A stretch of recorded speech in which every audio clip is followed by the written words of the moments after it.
Pov Sinta. Aku merasa puas melihat Erika dilempar keluar oleh Dava. Rasakan akibatnya, perempuan tak tahu malu yang mencoba mendekati suamiku. Tampil modis dan cantik tidak ada gunanya jika hanya menjadi wanita murahan. Selalu mengaku berkelas, tapi apa artinya jika tindakannya menjijikkan? Aku yakin Erika berniat menginap di sini hanya untuk mencari celah menggoda suamiku. Apalagi pakaiannya sangat minim dan ketat, jelas bertujuan untuk menarik perhatian. Aku muak melihatnya mencoba menggunakan tubuhnya sebagai senjata. Sementara itu, perdebatan sengit antara mama mertua dan Dasa terus berlanjut. Aku tak perlu menjelaskan panjang lebar, mereka semua sudah memahami situasi ini. Bahkan, sekarang ada pembicaraan serius tentang mengusir Dasa dari rumah ini. Apakah aku kejam karena menginginkan itu terjadi?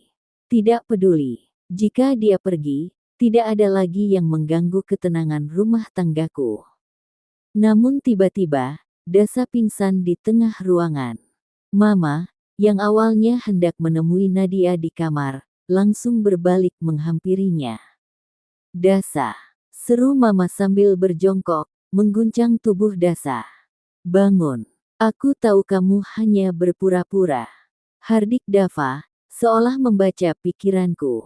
Dava, tolong bawa dia ke kamar, pinta Mama. Dia hanya pura-pura, Ma. Biarkan saja dia bangun sendiri. Jawab Dava ketus. Tapi sepertinya dia benar-benar pingsan. Tolonglah, kita selesaikan masalah ini nanti, setelah dia sadar, ujar Mama dengan nada memohon.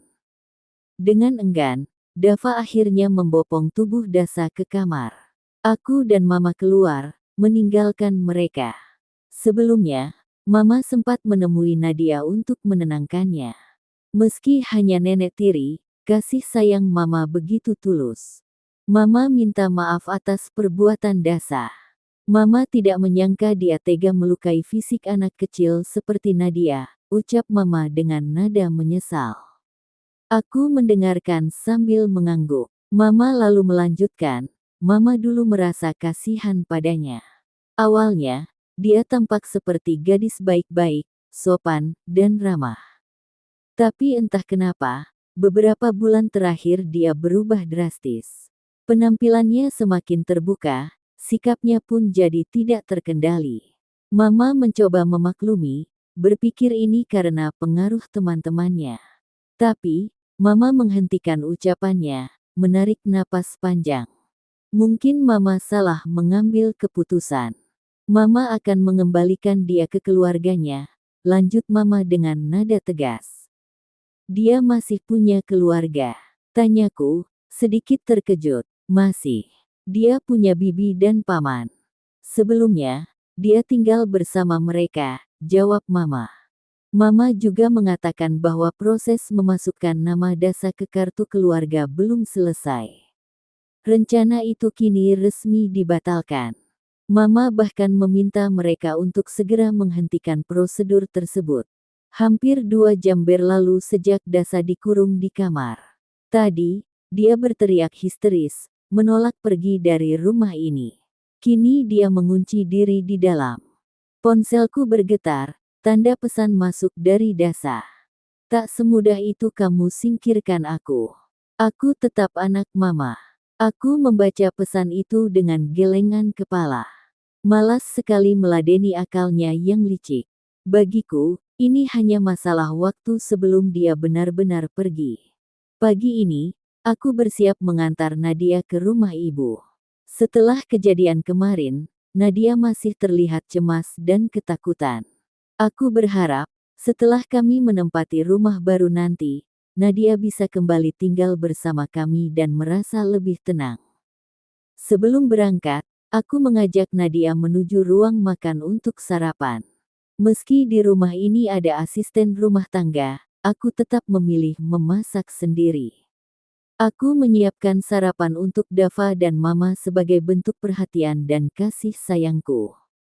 Dava sebenarnya tak pernah menuntutku untuk memasak atau melakukan hal-hal khusus sebagai istri. Namun, aku merasa ini adalah caraku menunjukkan cinta dan tanggung jawab sebagai pasangan. Saat aku hendak duduk, tiba-tiba Dasa menghampiriku dan merangkulku dengan erat. "Mbak Sinta, maafkan aku," katanya sambil terisak. Aku terkejut dan refleks mengangkat kedua tanganku, bingung dengan tindakannya yang tiba-tiba. "Aku menyesal, Mbak Sinta. Aku benar-benar minta maaf atas apa yang terjadi kemarin pada Nadia," ucap Dasa sambil mengusap air matanya dengan kasar, lalu beralih menatap Nadia yang berdiri di sebelahku. Dari raut wajah Nadia, aku tahu ia masih merasa takut setiap kali melihat Dasa. "Kamu tak perlu membuat drama lagi. Cepat pergi, sopir sudah menunggu." Suara tegas Dava terdengar dari belakangku. Aku pun menyadari bahwa Dasa akan meninggalkan rumah ini pagi ini. Namun, Dasa menggelengkan kepala sambil menangis lebih keras. "Mas, aku sudah meminta maaf pada istrimu. Kenapa aku harus pergi? Tolong beri aku kesempatan untuk memperbaiki semuanya. Aku berjanji, aku tidak akan mengecewakan kalian lagi," katanya sambil jatuh terduduk di lantai, memohon agar tidak diusir. Aku melirik mama mertua yang berdiri tak jauh dariku. Dari sorot matanya, tampak jelas bahwa ia mulai merasa iba pada Dasa. "Mama serahkan semua keputusan pada Sinta. Karena apa yang telah kamu lakukan benar-benar tidak bisa dimaafkan," ucap mama dengan nada penuh penekanan. "Bahkan aku bisa melaporkan perbuatanmu dan Erika sebagai tindakan penganiayaan," ucapku tegas. "Kalian berdua bisa dijerat hukum, dan hukuman penjara beberapa tahun mungkin akan membuat kalian jera. Tolong, Mbak, jangan laporkan aku." Dasa tiba-tiba merosot di lantai, memohon di bawah kakiku. "Apakah aku harus mencium kaki Mbak agar mendapat maaf?" Lanjutnya dengan suara bergetar, tangisnya semakin keras. Dava, yang berdiri tak jauh dariku, hanya menatap Dasa dengan penuh rasa muak. "Aku janji, Mbak, kalau tidak, lebih baik aku mati saja. Aku tidak mau kembali ke rumah itu. Mereka menyiksaku, menjadikanku babu. Tolong jangan kirim aku ke sana lagi." Tangis Dasa pecah, suaranya parau saat terus memohon di kakiku. Aku menarik napas panjang. "Baik, aku maafkan. Tapi ingat, aku tidak akan melupakan perbuatanmu ini. Jangan pernah dekati Nadia lagi, karena aku juga akan membawanya pergi dari rumah ini," jawabku dengan nada tegas. Memberinya kesempatan adalah pilihan sulit, tapi aku tahu kami akan segera pindah. "Berterima kasihlah pada Sinta. Dia sudah memaafkanmu," ujar mama mertua. "Tapi ingat, jika kamu mengulangi perbuatan burukmu, tak akan ada tempat lagi untukmu di sini."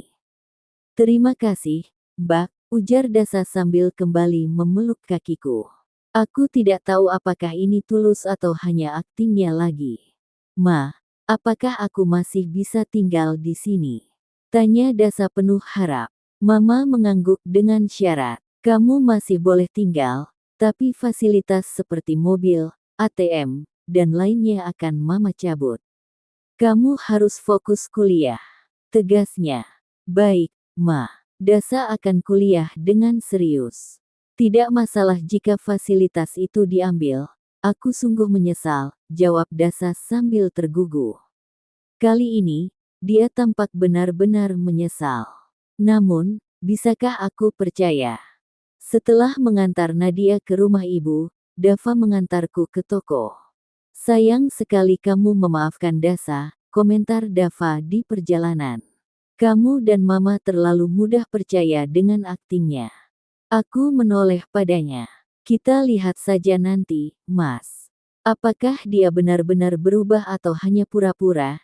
jawabku, meski rasa bersalah terhadap suami dan anak masih ada. Dava pergi ke kantor, sementara aku mengecek pekerjaan di toko. Tiba-tiba Sulis, salah satu karyawan, menghampiriku. "Bu, Ada seseorang yang ingin berhutang dan tidak mau pergi, lapornya. Siapa? Tanyaku. Katanya saudara Bu Sinta. Dulu dia juga pernah membuat keributan di sini, jawab Santi ragu-ragu. Aku mengikuti Sulis ke kasir dan melihat Nita berdiri di sana, berdebat dengan petugas kasir. Mbak Nita, panggilku kaget. Sinta. Nita menghampiriku dan menarik tanganku. Mbak mau hutang dulu, boleh ya? Aku tadi sudah kirim pesan ke kamu, tapi kamu masih memblokirku, katanya dengan suara memelas. Kenapa berhutang, Mbak? Tanyaku dengan nada datar. Rumah kami terjual, entah siapa yang menjual tanpa sepengetahuan kami. Sekarang kami hidup susah, bahkan harus menumpang di rumah Biktin. Mbak bingung mau minta tolong siapa lagi, cuma kamu yang bisa bantu. Beri hutang dulu untuk makan, ya. Jawab Nita lirih. Aku menatapnya, merasa kasihan. Ibu juga sakit, Sinta. Kondisinya semakin drop karena terlalu banyak pikiran. Tubuhnya makin kurus. Mbak juga nggak punya kerjaan. Kalau bisa, Mbak mau minta pekerjaan darimu, tambahnya penuh harap. Iya, Mbak. Ambillah barang yang tadi. Semoga bisa membantu, jawabku akhirnya. Makasih banyak, Sinta. Kamu memang baik, katanya sambil menatapku penuh penyesalan. Mbak menyesal sudah jahat padamu dulu. Andaikan kamu masih bersama Haris, pasti kita akan jadi ipar yang akur. Mbak, tolong jangan ungkit masa lalu. Pulanglah dan bawa barang belanjaan itu, potongku tegas. Aku iba, tapi tidak ingin terlalu terlibat. Makasih sekali lagi, Sinta. Kalau soal pekerjaan, aku tunggu kabarmu ya, katanya saat beranjak pergi. Mbak juga nggak keberatan kalau jadi pegawai di sini, tambahnya. Aku hanya bisa terdiam. Kasihan, tapi bagaimana reaksi suamiku jika tahu aku masih berhubungan dengan keluarga mantan suami yang selama ini hanya membawa masalah. 3 bulan kemudian, Haris akhirnya keluar dari balik jeruji besi, menghirup udara kebebasan setelah sekian lama terkurung. Namun, kelegaannya diwarnai dengan tindakan kotor yang ia dan Reta lakukan. Dengan uang sebagai senjata, mereka berhasil memutarbalikkan keadaan, bahkan tega menjual rumah milik Bu Nurul tanpa sepengetahuan pemiliknya. Kini, Haris dan Reta kembali ke rumah lama yang pernah Haris beli. Sebagian cicilan rumah itu sudah dibayar oleh Reta, menjadikannya tempat baru untuk memulai hidup mereka. Mas, keluargamu sudah diusir dari rumah, ujar Reta saat mereka hampir tiba di rumah tersebut. Kemarin, Haris belum mengetahui kabar ini. Oh, biar saja. Yang penting aku sudah bebas. Jawab Haris santai, dengan nada penuh kepuasan. Selama ini aku sudah banyak berkorban untuk mereka. Sekarang giliran mereka yang berkorban untukku. Lagi pula, rumah itu juga ada hakku. Aku yang membiayai renovasinya. Tambahnya dengan senyum tipis di wajahnya. Reta tersenyum lega. Ini yang ia inginkan, Haris berhenti memikirkan keluarganya sendiri. Akhirnya aku tidak perlu takut lagi jika harus melahirkan tanpa kamu, Mas, ujarnya sambil mengelus perutnya yang kini membesar. Usia kandungannya sudah memasuki bulan ke-6. Namun, Haris hanya menanggapi dengan senyum hambar. Aku rindu Nadia, gumamnya tiba-tiba. Pasti Dava tak bisa menjadi ayah yang baik untuk putriku. Ucapan itu langsung mengubah ekspresi Reta. Keceriaan di wajahnya hilang seketika. Mas, aku sedang hamil, dan kamu malah membahas Nadia. Sergah Reta dengan nada penuh emosi. Aku sudah bersabar menunggumu kembali, tapi kamu seperti tidak peduli pada aku dan anak ini. Ia menunjuk perutnya dengan mata yang mulai berkaca-kaca. Nadia jauh dariku, dan aku tidak tahu kabarnya. Wajar kalau aku memikirkan dia.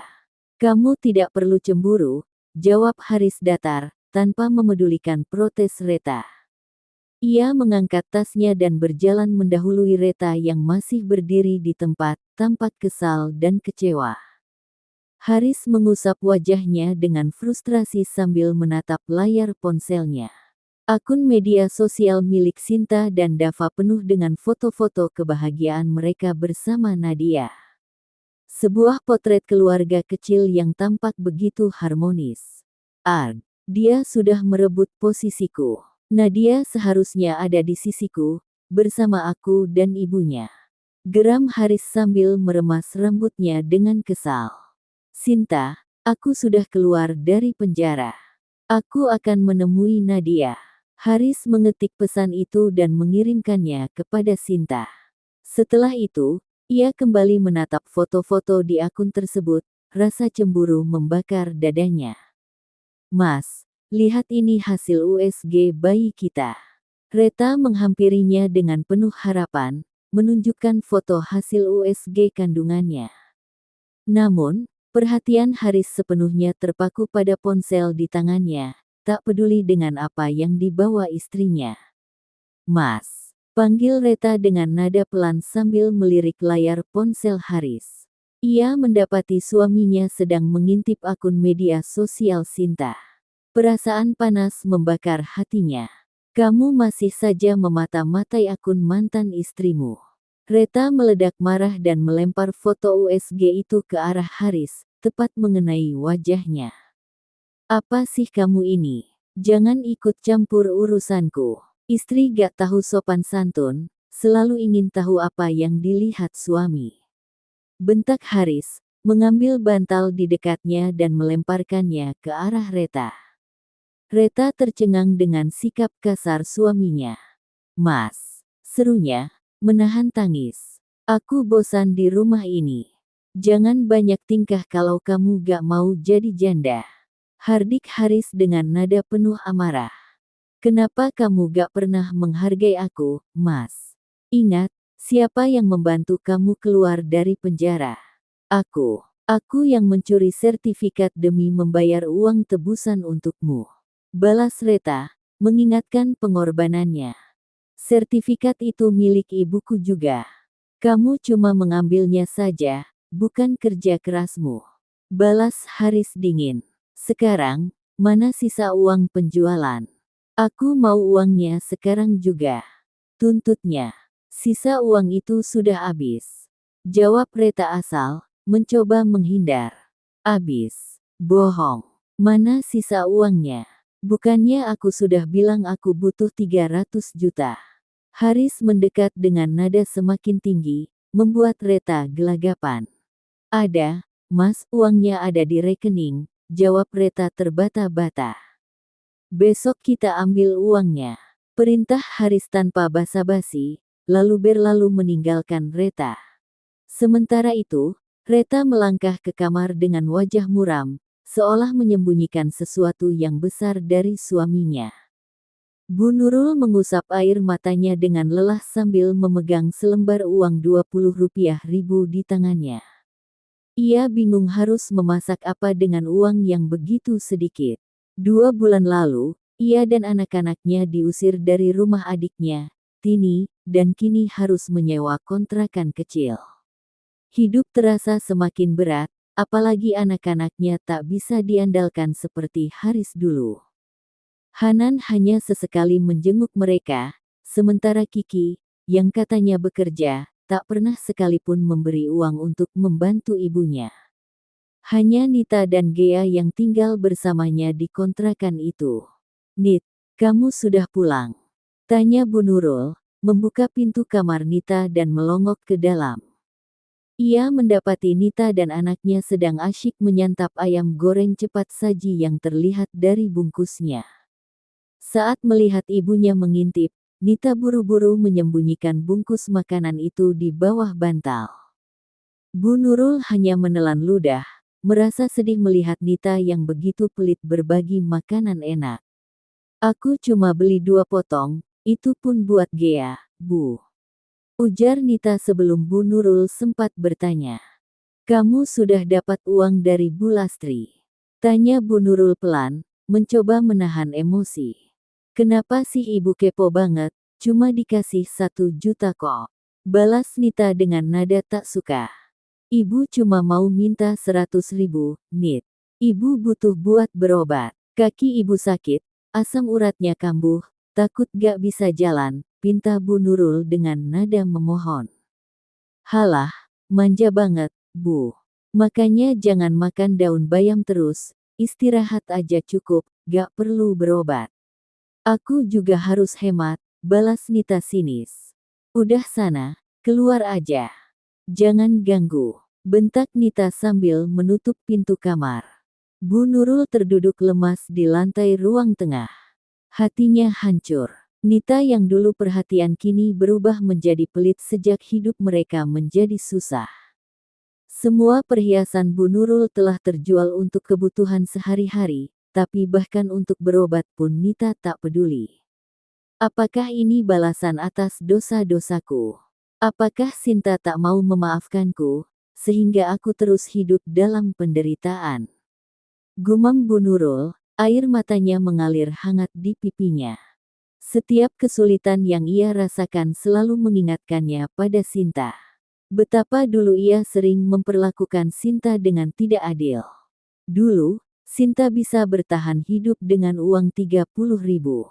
Sedangkan aku, uang sebanyak ini pun terasa tak cukup. Bisiknya lagi, kenangan pahit melintas di pikirannya. Bu Nurul teringat bagaimana dulu ia kerap memberi makanan enak kepada Gea di hadapan Nadia. Bahkan sepotong kecil makanan pun tak ia berikan untuk Nadia, membiarkannya hanya menonton. Ia juga sering membelikan Gea mainan mahal, sementara Nadia tak pernah diberi apa-apa. Selain itu, ia memaksa Haris membawa mereka jalan-jalan 2 kali sebulan tanpa mengajak istri dan anaknya sendiri. Ibu, kenapa nangis? Tanya Kiki tiba-tiba, mengejutkan Bu Nurul. Kiki baru saja pulang dengan banyak tentengan paper bag dan bungkusan plastik di tangannya. Kaki ibu sakit, Kiki. Gak punya uang buat berobat. Mbak Nita gak mau kasih ibu uang, jawab Bu Nurul dengan suara lirih. Mbak Nita itu payah banget, gak tahu diri. Tapi ibu tenang aja, aku bakal bantu kasih uang buat pengobatan. Ini aku juga beli tas baru, gamis, dan ada makanan. Kata Kiki dengan suara sedikit sengaja dikeraskan, berharap Nita mendengarnya. Bu Nurul membuka barang-barang yang diberikan oleh Kiki. Tas baru berwarna merah yang mencolok, 2 gamis baru, serta makanan yang terlihat enak. Semuanya tampak mahal dan jauh dari barang murah. Wow, bagus sekali. Terima kasih, kamu masih ingat ibu, kata Bu Nurul, senang dan tersenyum lebar karena Kiki membeli barang-barang mahal untuknya. Iya, Bu, aku nggak kayak Mbak Nita, udah janda, males kerja. Balas Kiki, dengan nada penuh sindiran. Tiba-tiba, Nita keluar dari kamarnya bersama Gea. Kenapa sih beli barang sebanyak itu? Uang dari mana? Jadi simpanan om-om atau gimana? Tanya Nita, menatap tajam adiknya dengan nada penuh ejekan. Jangan sembarangan ngomong ya, Mbak. Aku nggak murahan. Bantah Kiki, dengan mata yang tajam menanggapi hinaan Nita. Uang dari mana, sih? Kamu kan DO kuliah. Kerja apa sih, selain melayani om-om? Sindir Nita, penuh dengan tawa menyindir. Nita, kenapa kamu harus fitnah adikmu seperti itu? Kiki lebih baik dari kamu, ingat itu.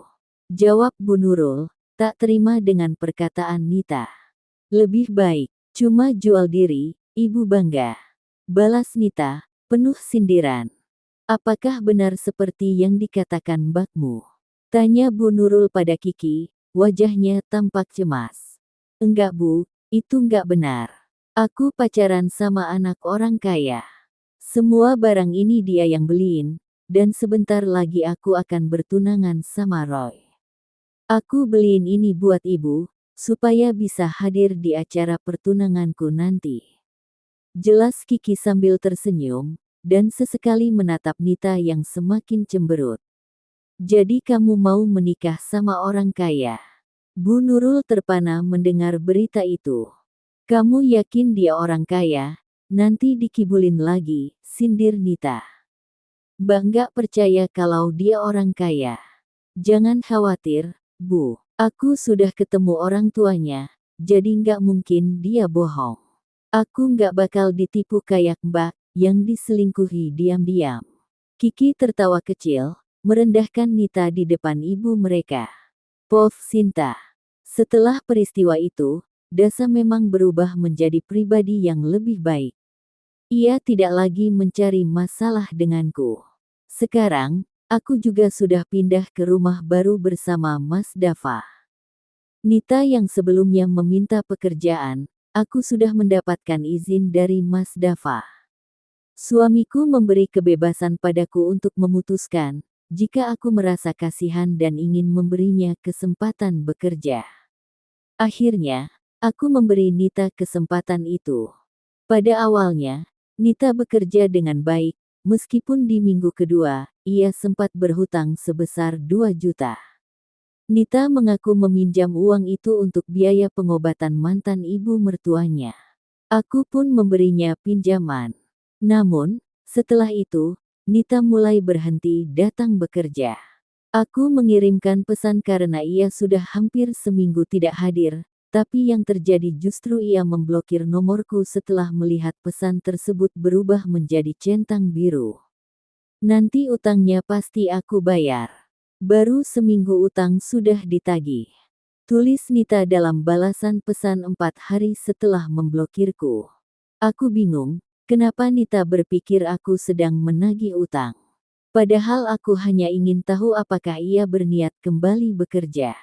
Mungkin memang aku yang terlalu mudah kasihan padanya. Nita ternyata tetap seperti dulu, tidak memanfaatkan kepercayaanku dengan baik.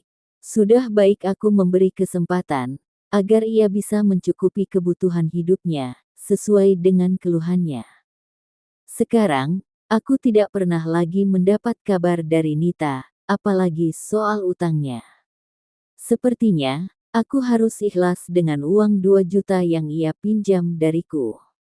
Tanda hubung tanda hubung tanda hubung. Hari ini aku agak terlambat datang bulan. Karena itu, aku membeli alat tes kehamilan, hanya untuk memastikan apakah aku hamil. Setelah menikah dengan Mas Dava, kami memang tidak memakai kebon.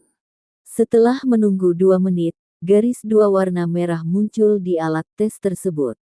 Aku tersenyum melihatnya, senang karena ada janin yang tumbuh di dalam rahimku. Aku segera meraih ponsel yang ada di atas tempat tidur dan memfoto hasil tes pack tersebut. Aku tidak sabar ingin memberitahukan Mas Dava, yang sedang di kantor. Walaupun hubungan kami baru dimulai singkat beberapa bulan lalu dan langsung berlanjut ke pernikahan, hubungan kami semakin erat. Mas Dava tahu benar bagaimana membuat aku dan Nadia bahagia, bahkan dengan hal-hal sederhana. Kadang, ia juga memberikan kami hadiah-hadiah mewah yang membuatku terharu. Aku mengirim foto tes pack itu tanpa menambahkan keterangan apapun. Tak sampai 5 menit, pesan balasan dari Mas Dava masuk. Kamu hamil, sayang. Balasnya disertai emotikon cinta. Alhamdulillah, Mas. Aku baru saja tes pack tadi. Besok kita ke dokter untuk memastikan kehamilanmu. Kalau hari ini aku banyak pekerjaan, banyak berkas yang harus aku tanda tangani, jawabnya. Aku tak sabar untuk besok. Mas Dava kembali mengirimkan pesan. Membaca balasan dari Mas Dava, aku tersenyum kecil, bahagia. Keesokan harinya, Dava mengantar aku untuk memeriksakan kandunganku. Dia sudah berjanji untuk menemaniku, dan seperti biasa, Dava selalu menepati janjinya. Setelah dokter mengonfirmasi bahwa kandunganku sudah berusia 4 minggu, kami keluar dari ruang periksa dengan wajah ceria, tak bisa menyembunyikan kebahagiaan atas kabar itu. Dava merangkul pinggangku dengan mesra saat kami berjalan keluar. Mas, ucapku dengan suara lembut sambil menatapnya. Namanya juga suami istri, wajar saja. Jangan terlalu kaku, jawabnya sambil melemparkan pandangan menggoda. Tapi, aku canggung, banyak orang yang melihat kita. Kenapa harus canggung? Harusnya kamu bangga punya suami setampan aku. Dava tertawa dengan bangga. Ish. Aku mencibir sambil mencubit pinggangnya, membuatnya sedikit meringis. Kamu terlalu percaya diri, ujarku sambil berjalan lebih dulu menuju mobil, sementara Dava masih tertawa melihat tingkahku yang tiba-tiba. Begitu aku sampai ke mobil, Dava dengan perhatian membuka pintu untukku, sebuah gestur kecil yang selalu membuatku tersentuh. Kita ke rumah mama ya. Aku nggak sabar kasih tahu mama kalau kamu hamil. Pasti dia senang banget, kata Dava dengan antusias. Tapi, Mas, menurutku kita sebaiknya tunggu sampai kandunganku berusia 4 bulan baru kabarin mama. Aku khawatir kalau kehamilanku masih muda begini, ada hal-hal yang nggak diinginkan, jawabku, sedikit ragu. Dava menatapku dan tersenyum. Kenapa kamu harus berpikir begitu, sayang? Kita cuma memberitahu mama. Dan kita juga bakal kasih tahu ibumu. Cuma keluarga kita yang tahu, kok. Meski kata-katanya terdengar masuk akal, aku tetap merasa kurang nyaman jika harus memberitahukan berita ini terlalu cepat. Namun, aku sadar juga kalau apa yang dikatakan Dava benar. Lagi pula hanya keluarga terdekat yang akan tahu. Setelah berpikir sejenak, akhirnya kami sepakat untuk memberitahukan keluarga kami. Sebelum ke rumah mama, Dava mengajakku makan di sebuah restoran. Saat kami akan masuk, seorang pria yang baru saja keluar dari dalam restoran menyapa Dava. Bersamanya ada seorang wanita, yang tak asing bagiku, Kiki. Mereka terlibat percakapan singkat, sementara aku hanya bisa menatap Kiki dengan tatapan kosong. Penampilannya sekarang jauh berbeda, terlihat lebih glamor dan terawat, seolah hidupnya penuh dengan kemewahan. Aku tidak iri, tapi rasanya tak bisa dipungkiri kalau pria itu pasti yang membiayai gaya hidupnya sekarang.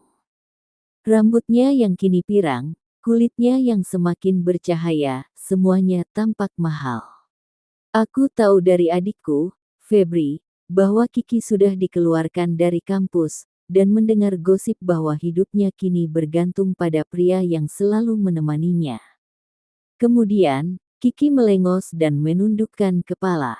Aku pun memutuskan untuk tidak menyapa dia. Biar saja, aku tak ingin terjebak dalam drama yang tidak perlu. Kiki dan pria itu berjalan menuju mobil. Sepertinya mantan ibu mertuaku akan senang sekali punya calon menantu seperti pria tersebut. Dari mobilnya yang mewah, seperti milik suamiku. Tapi, tunggu dulu, itu kan mobil Dava. Aku kenal dengan nomor platnya. Siapa dia, Mas? Itu kan mobil kamu. Tanyaku penasaran pada Dava. Itu Roy, adiknya Tante Lutfu.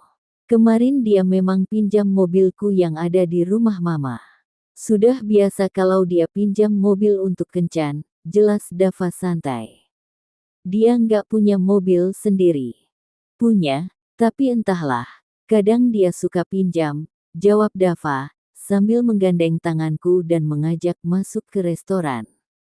Aku merasa kasihan pada Kiki, baru pacaran saja sudah dibohongi. Aku juga ingat, Tante Lutfi, adik ipar mama mertua, yang sejak awal tidak begitu suka dengan hubungan kami. Mata mama mertua berbinar ketika aku menunjukkan foto USG dengan janin yang masih kecil, terlihat seperti titik kecil. Mama begitu bahagia mendengar kabar ini. Kemudian, mama merangkulku erat. Mama senang kamu hamil, jaga baik-baik kandunganmu ya, kata mama sambil mengelus perutku yang masih rata. Pasti aku jaga dengan baik, Ma, jawabku penuh keyakinan. Mama marahi juga tuh, jangan biarkan dia makan makanan pedas. Walau sudah hamil, timpal Dava, yang tahu betul kalau aku suka makanan pedas. Tenang aja, Ma, aku nggak bakal bandel kok. Jawabku, berusaha menenangkan. Kami pun larut dalam percakapan yang hangat, dan akhirnya pulang sekitar jam 9 malam. Tanda hubung tanda hubung tanda hubung. Ini Mas, aku berkata sambil menyerahkan tas kerja Dava yang hampir ketinggalan karena dia terburu-buru. Padahal, waktu masih cukup. Kamu kenapa buru-buru banget? Ada apa? Tanyaku, merasa ada yang janggal. Ada urusan penting di kantor, jawabnya singkat, kemudian mengecup dahiku dengan cepat dan langsung pergi. Aku hanya mengangguk, tetapi sedikit curiga dengan sikapnya yang tiba-tiba buru-buru. Tiba-tiba, sebuah pesan masuk dari Dasa. Bak, Mama sakit. Cepat datang ke sini, dia minta Mbak datang. Bunyi pesan itu. Semalam Mama terlihat sehat-sehat saja, tapi sekarang kenapa bisa sakit? Aku langsung memesan taksi online, malas membawa mobil sendiri. Sebenarnya aku sudah bisa mengemudi, tapi aku belum terlalu berani. Lagi pula, sopir tadi mengantar Dava ke kantor. Sebelum berangkat, aku mengirim pesan kepada Dava untuk memberitahu bahwa aku akan pergi ke rumah Mama. Tidak masalah pergi kemanapun, asal tetap izin suami dulu. Nanti pasti dia akan baca pesanku. Tanda hubung tanda hubung tanda hubung. Sesampainya di rumah Mama, aku disambut oleh Dasa. Akhirnya Mbak datang juga, ucap Dasa dengan senyum lebar. Mama sakit apa? Tanyaku, segera melangkah menuju kamar Mama. Tunggu sebentar, Mbak. Gimana kalau kita ke dapur dulu? Mama minta dibuatkan bubur, loh. Mbok Jum nggak datang hari ini, aku juga nggak bisa masak, kata Dasa, meminta aku untuk membuatkan bubur untuk Mama. Sebenarnya aku mau beli, tapi Mama bilang dia mau dibikinin sama Mbak Sinta, tambahnya. Baiklah, aku buatkan, jawabku. Rasanya aneh juga, Mama yang biasanya tak mau merepotkan aku justru meminta dibuatkan makanan. Mungkin karena kondisi Mama yang kurang sehat, jadi dia ingin makan yang aku buat. Dan tentu saja, aku tak keberatan sedikit pun. Mbak duluan aja ya, aku ke kamar sebentar. Kata Dasa, lalu pergi menuju kamarnya. Sementara itu, aku menuju dapur. Tiba-tiba, terdengar suara keras dari belakang. Ini pedes banget, Dasa. Sebuah suara perempuan yang mengejutkanku. Ia berlari cepat ke depan, menuju dapur lebih dulu. Arggh. Terdengar teriakan kesakitan, dan sepertinya itu Erika. Dia masih berani datang ke sini juga. Dan tiba-tiba dia terjatuh di lantai dapur. Erika tampak meringis menahan sakit, sementara di lantai terlihat kilatan yang licin, seperti tumpahan minyak. Aku bersyukur baru saja tiba, jika aku datang lebih awal, bisa-bisa aku yang terjatuh duluan. Ini pasti ulah Dasa, kan? Erika.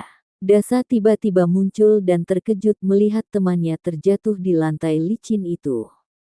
Sakit, tolong aku, teriak Erika dengan wajah kesakitan. Pasti sangat menyakitkan karena bokongnya yang pertama kali menghantam lantai. Kenapa bisa sampai begini? Dasa ingin melangkah mendekat, tapi ragu, lalu mundur. Tolong cepat, ish. Erika menjerit kesakitan, sementara Dasa hanya berdiri, menatapnya dari jauh. Setelah beberapa saat kebingungan, Dasa akhirnya mengulurkan tangannya untuk membantu Erika berdiri. Namun, lantai yang licin membuat Erika kesulitan untuk tegak. Bruk, terdengar suara keras. Agh, teriak Dasa, yang ikut jatuh dengan setengah tubuhnya menimpa Erika. Mereka berdua meringis kesakitan. Aku bisa melihat jelas raut wajah mereka yang menahan sakit, hingga mereka meringis seolah-olah tidak bisa bergerak lagi. Heh, kamu malah tertawa melihat kami seperti ini.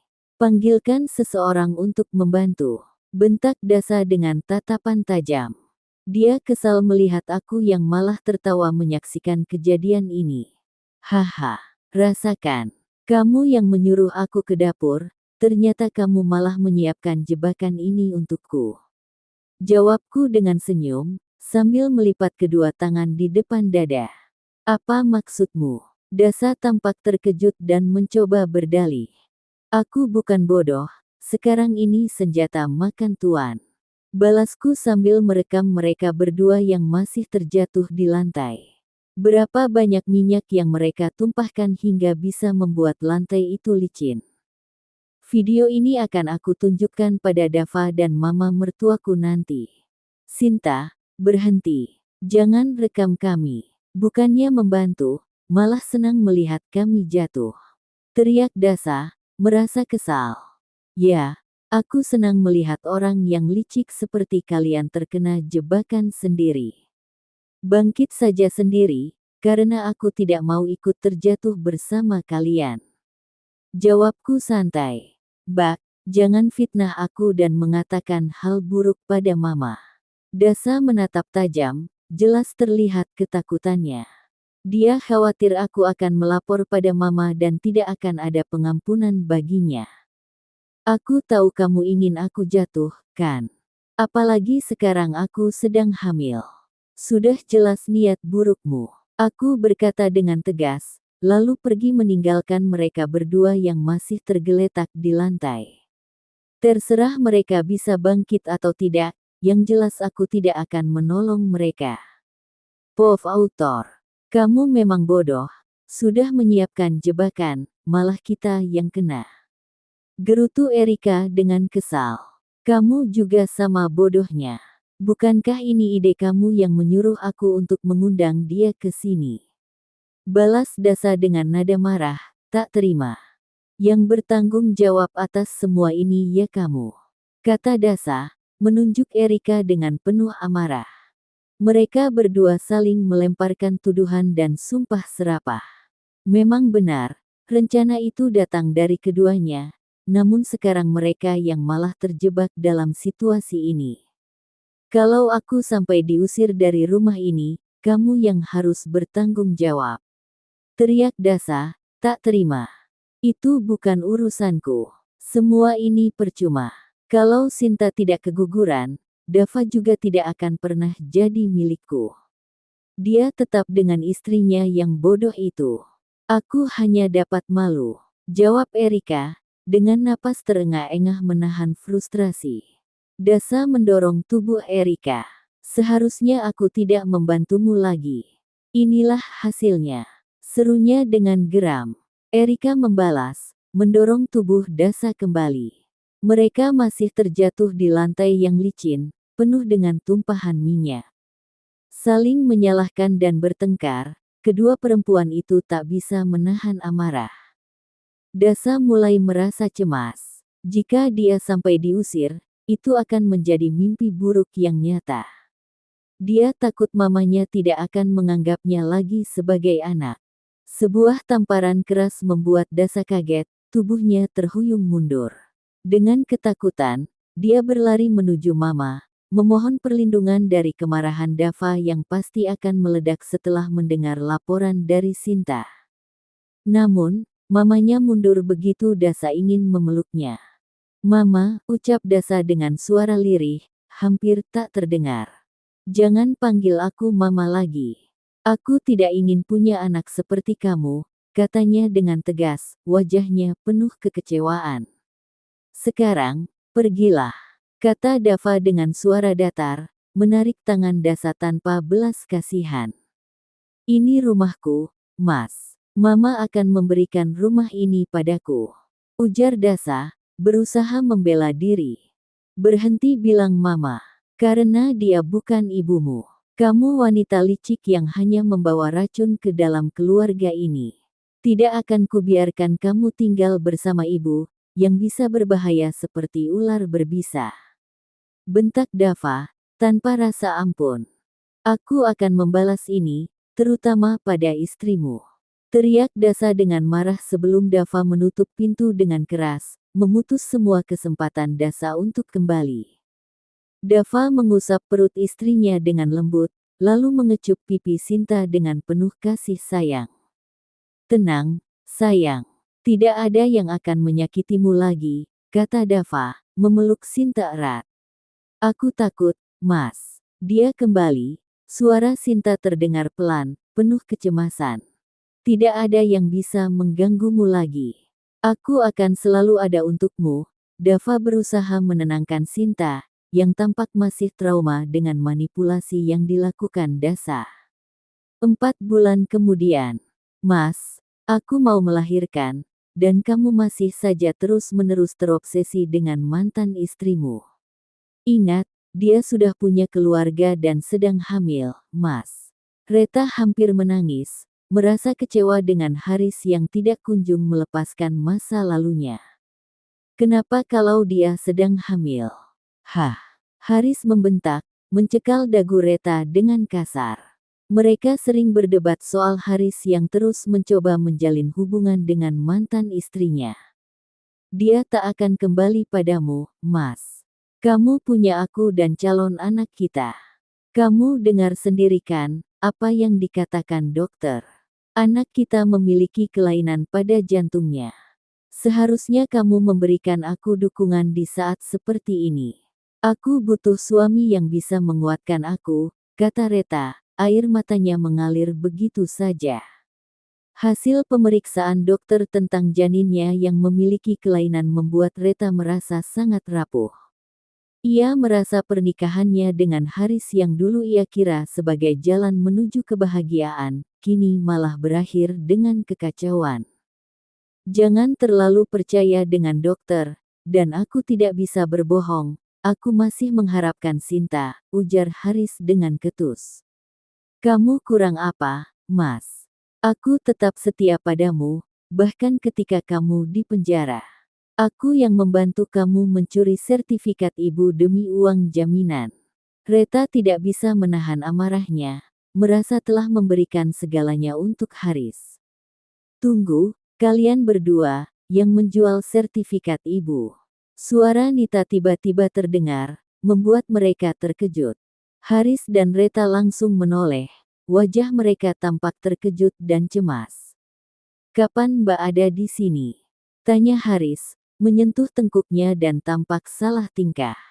Tadi, tapi sudah cukup lama aku mendengar semua pembicaraan kalian. Jadi, kalian berdua, Haris dan Reta, adalah orang-orang yang sudah tak tahu malu, yang menjual rumah ibu. Kalian pencuri. Nita melontarkan tuduhan dengan kemarahan yang terpendam. Ini semua ide Mas Haris, Mbak. Aku cuma membantu. Reta berusaha melemparkan kesalahan pada Haris, seolah ingin menghindari tanggung jawab. Kalian berdua sama saja liciknya. Bentak Nita dengan suara keras. Aku menyesal sudah mendorong adikku untuk menikah denganmu. Dan kamu, Haris, apa yang ada di pikiranmu? Lihatlah ibu kita sekarang, hidupnya semakin sulit, sering sakit-sakitan. Karena perbuatanmu, kita kini tinggal di kontrakan sempit yang selalu telat bayar. Kamu tidak peduli sama sekali, kan? Nita terus menyuarakan kemarahannya. Dan sekarang, aku yang paling menderita. Ibu bahkan sudah tinggal bersama Kiki selama 3 hari terakhir. Sekarang, aku tak punya siapa-siapa lagi, hanya bersama Gea. Sudah cukup, Mbak, Haris membantah. Aku tidak merasa bersalah sedikit pun. Bukankah aku yang merombak rumah itu menggunakan uang hasil jerih payahku? Selama ini, kalian semua cuma memanfaatkan aku. Jadi, anggap saja uang yang aku keluarkan itu sebagai ganti rugi. Haris, Nita menegurnya dengan marah. Jangan tinggikan suaramu padaku, Mbak. Berapa banyak uang yang kalian habiskan dariku, sementara kalian yang menghancurkan hidupku. Kalian yang merusak rumah tanggaku dengan Sinta. Kalau aku tidak terpengaruh ucapan ibu selama ini, pasti rumah tanggaku masih utuh dan aku bahagia dengan Sinta dan putri kami. Ujar Haris dengan sorot mata penuh kebencian menatap Nita. Itu bukan salah kami. Nita tak terima disalahkan atas kehancuran rumah tangga Haris dulu. Ponsel Nita berdering. Tertera nama Bu Nurul yang menghubungi. Nita, ibu nggak tahan tinggal di sini, terdengar suara Bu Nurul yang terisak. Ibu kenapa? Tanya Nita dengan penasaran. Baru 3 hari ibu tinggal bersama Kiki, namun sekarang Bu Nurul sudah menangis. Ibu dijadikan pembantu oleh keluarga suami Kiki. Bahkan ibu cuma diberi nasi basi untuk makan. Astaga, Nita akan jemput ibu sekarang, jawab Nita dengan penuh kekhawatiran. Heh, pengadu, sini HP-mu. Suara wanita yang sepertinya Kiki mengambil ponsel ibu. Haris, ayo kita susul ibu.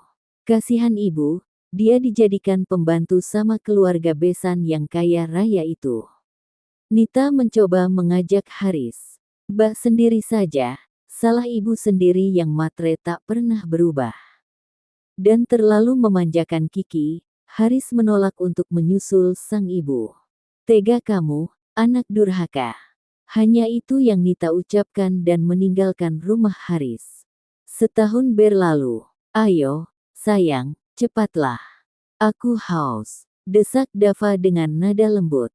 Dengan senyuman, Dava menerima segelas susu yang disodorkan oleh istrinya. Semoga kamu cepat sembuh, Mas. Rasanya seperti punya 2 bayi di rumah ini setiap kali kamu sakit, ujar Sinta, sambil melirik Dava dengan tatapan sinis, seolah menggoda meski jelas terlihat kesal. Justru aku senang seperti ini, kamu jadi lebih perhatian padaku, Dava menjawab, masih dengan senyum nakal, meski Sinta sudah mulai kesal dengan godaannya. Yuk, gendong Kenzo dulu. Aku mau masak sup buat kamu. Mbak Nur nggak datang hari ini, Sinta menyuruh Dava, sembari menyerahkan Malik yang baru berusia 6 bulan. Sayang, Kenzo ngompol, gimana nih? Dava memanggil Sinta panik, begitu ia menggendong Kenzo beberapa detik dan langsung basah. Ya, ganti deh, Mas. Tadi aku nggak pakein popok ke dia. Jawab Sinta, sambil tetap di dapur. Dava terdiam sejenak, kemudian melihat wajah Kenzo yang tersenyum lucu, seakan tak peduli dengan keadaan tersebut. Baiklah, Papa akan menggantikan popokmu, ujar Dava sambil tertawa kecil. Sinta tersenyum dari dapur, merasa lega meskipun terkejut dengan tingkah Dava yang lebih manja di rumah dibandingkan dengan penampilannya yang dingin di luar. Pof Haris. Tangisan Reta terus mengalir tanpa henti, ia menangisi kepergian putra kami yang baru saja meninggal akibat kelainan jantung. Bayi kecil itu hanya bertahan hidup selama 3 hari. Sebagai seorang ayah, aku merasakan kesedihan yang mendalam dan juga perasaan bersalah, terutama karena sikapku yang kurang baik terhadap Reta selama masa kehamilannya. Ini semua salahmu, anak kita meninggal. Ucap Reta pelan di antara tangisannya. Kata-kata itu terus terulang, menyalahkanku. Kamu yang membuat anak kita pergi, kamu tak pernah peduli padaku, memberi tekanan, dan mengabaikan kehamilanku. Reta terus menyalahkanku, membuatku merasa semakin hancur. Aku tahu aku telah mengabaikan Reta dan proses kehamilannya. Aku tak bisa menutupinya, bahwa pikiranku selalu teralihkan pada Sinta dan Nadia. Cemburu dan sakit hati melihat kebahagiaan mereka bersama Dava. Aku merasa seharusnya aku yang ada di tempat Dava. Aku merasa seperti telah kehilangan hak yang dulu adalah milikku, yang diambil oleh pria itu, yang telah merenggut ibu dari anakku. Tangisan penyesalan ini semakin dalam. Apalagi ketika Nadia memanggil Dava dengan sebutan papa. Setiap kali mendengarnya, rasanya telingaku berdenging. Papa, hanya aku yang berhak jadi ayah Nadia. Aku meragukan Dava tulus menyayangi Nadia. Dia hanya pria yang pandai bersandiwara untuk mendapatkan perhatian. Sinta pun tak mengizinkanku membawa Nadia. Pikiranku hampir gila memikirkan semuanya. Aku bangkit dan menoleh ke arah Reta yang sudah tertidur. Mungkin dia lelah setelah menangis tanpa henti. Tapi apa yang bisa kami lakukan? Anak kami sudah tiada. Keesokan harinya, aku berencana mencari pekerjaan, namun status sebagai mantan narapidana membuat semuanya lebih sulit. Aku sangat membutuhkan uang, tapi sepertinya aku tak bisa hanya berdiam diri. Aku mengusap wajahku yang lelah.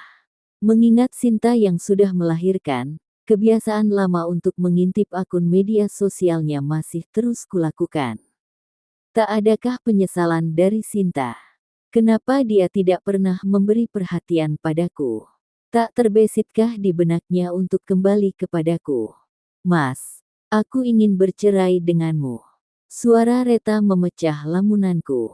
Aku mendongak, melihat Reta berdiri di hadapanku dengan tatapan penuh kebencian. Kamu ingin cerai? Baiklah, aku akan menceraikanmu, jawabku. Rumah tangga kami sudah terasa kosong, sepertinya perceraian adalah pilihan yang lebih baik. Hubunganku dengan Reta sudah tak bisa diperbaiki. Cinta itu sudah hilang darinya. Lebih baik aku yang menggugat cerai, daripada punya suami yang terus-terusan stalking mantan istrinya. Hampir 1 tahun kamu melakukan ini, dan kamu tak pernah berpikir tentang perasaanku. Untuk apa kita bertahan dalam pernikahan ini? Reta mengeluarkan kata-kata yang hampir membuatku bosan mendengarnya. Kamu benar, Reta. Aku memang masih mencintainya dan tidak bisa membohongi perasaanku, jawabku jujur, tanpa bisa menahan diri. Bagus, kalau begitu. Apa lagi yang kamu tunggu, Mas? Pergilah dari rumah ini. Reta berkata dengan nada tegas. Hei, kamu ingin mengusirku? Aku terkejut mendengar ucapannya. Apa maksudnya? Mengusirku dari rumah yang sudah aku beli. Ya, kita berpisah, dan kamu harus pergi dari rumahku. Jawabnya dengan santai, seakan dia adalah pemilik rumah ini. Padahal aku sudah mengeluarkan banyak uang untuk tempat ini. Rumahmu. Kamu lupa siapa yang membayar. Kataku, mengingatkannya. Memang uangmu, tapi uang suami juga adalah uang istri, Mas. Dan jangan lupa, rumah ini atas namaku. Kamu tak bisa mengusirku, jawab Reta sambil tersenyum sinis. Secara hukum, aku yang berhak, ibu sudah siapkan kopernya. Teriak Reta dengan emosi. Tak lama, ibu mertuaku muncul diiringi dengan adik iparku. Mereka melempar koper dan tas berwarna biru ke arahku. Segera keluar dari rumah anak saya. Kamu memang suami yang tidak layak dipertahankan, kata ibu mertuaku dengan nada tinggi. Jadi kalian berdua berencana mengeroyok untuk mengusirku. Aku menahan dagu Reta yang mencoba mendekat. Kamu istri yang sangat tak tahu diri, cuma ingin menguasai hartaku. Ucapan itu hampir kuakhiri dengan meludah di wajahnya, namun aku menahan diri. Lepaskan putriku. Ibu mertuaku berusaha mendorongku, mencoba untuk membebaskan Reta dari cengkeramanku. Kamu ingin masuk penjara lagi? Aku bisa melaporkanmu atas kekerasan dalam rumah tangga. Ancam ibu mertuaku, suaranya penuh kebencian. Pergilah, Mas. Aku sudah sangat muak dengan keberadaanmu di rumah ini. Reta melontarkan kata-kata tajam. Dengan hati yang berat, aku mengambil koper dan menariknya keluar dari rumah, membawa barang-barangku. Betapa malangnya hidupku, kini aku diusir oleh istri yang pernah kucintai. Aku sadar, sampai di titik ini aku tahu bagaimana busuknya mereka. Aku pun memilih untuk meninggalkan koper dan tas di depan rumah, terlalu berat untuk dibawa lebih jauh. Ibu, ya. Aku bisa pergi ke tempat ibu sekarang. Aku memutar tuas gas motorku dan melaju menuju rumah Kiki. Karena ibu tinggal bersamanya. Meskipun menurut Mbak Nita, ibu sering diperlakukan seperti pembantu oleh Kiki, tapi ibu memilih untuk tetap tinggal bersamanya. Tak lama kemudian, Aku sampai di alamat yang diberikan oleh Mbak Nita. Rumah Kiki tampak mewah, sangat wajar mengingat Kiki menikah dengan seorang pria kaya. Dari cerita yang kudengar, suami Kiki ternyata masih ada hubungan dengan Dava. Setelah beberapa kali menekan bel, seorang wanita paruh baya membuka pagar. Mungkin dia adalah asisten rumah tangga di rumah ini. Cari siapa, Mas? Tanya wanita itu, melihatku dengan pandangan penasaran. Ini benar rumah Kiki, kan? Saya kakaknya, ingin bertemu dengan Kiki.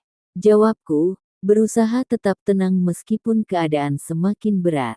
Benar, tapi saya akan tanya dulu sama Bu Kiki, kata wanita itu, ragu-ragu.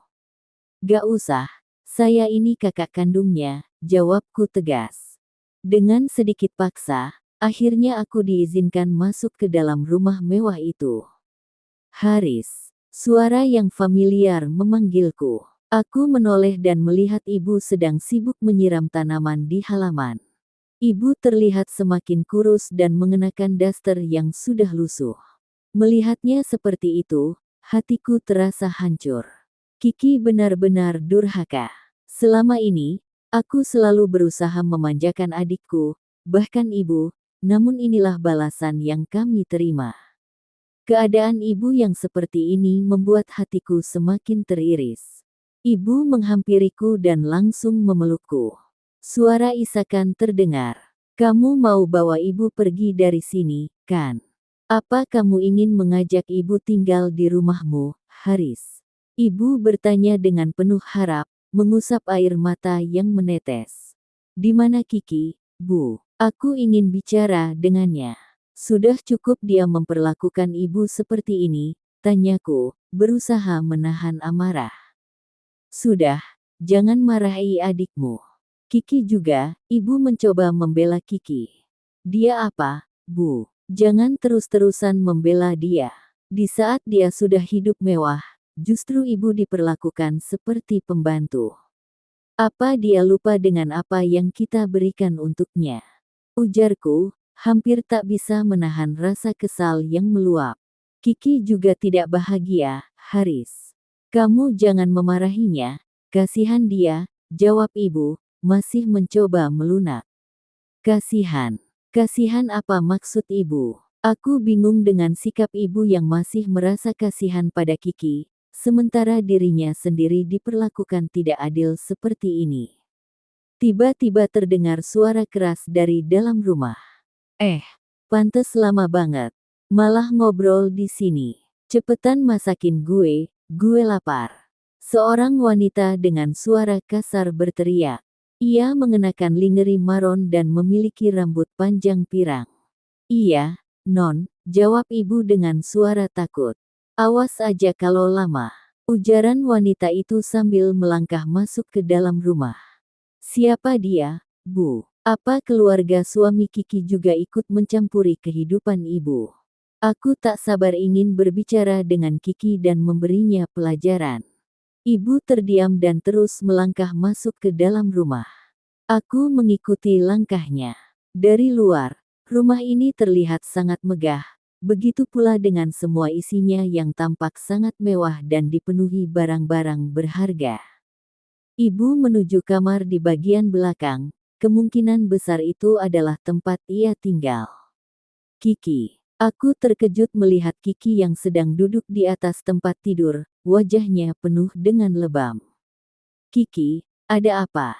Kenapa wajahmu seperti itu? Tanyaku cemas, penasaran apa yang sebenarnya terjadi pada adikku. Aku sempat berpikir bahwa hidupnya berjalan dengan baik, dan ia bisa memperlakukan ibu dengan begitu kasar. Namun, keadaan Kiki ternyata jauh lebih buruk dari yang kukira. Haris, ini semua ulah suaminya. Dia telah melakukan kekerasan dalam rumah tangga pada Kiki, dan wanita tadi dia simpanan suaminya.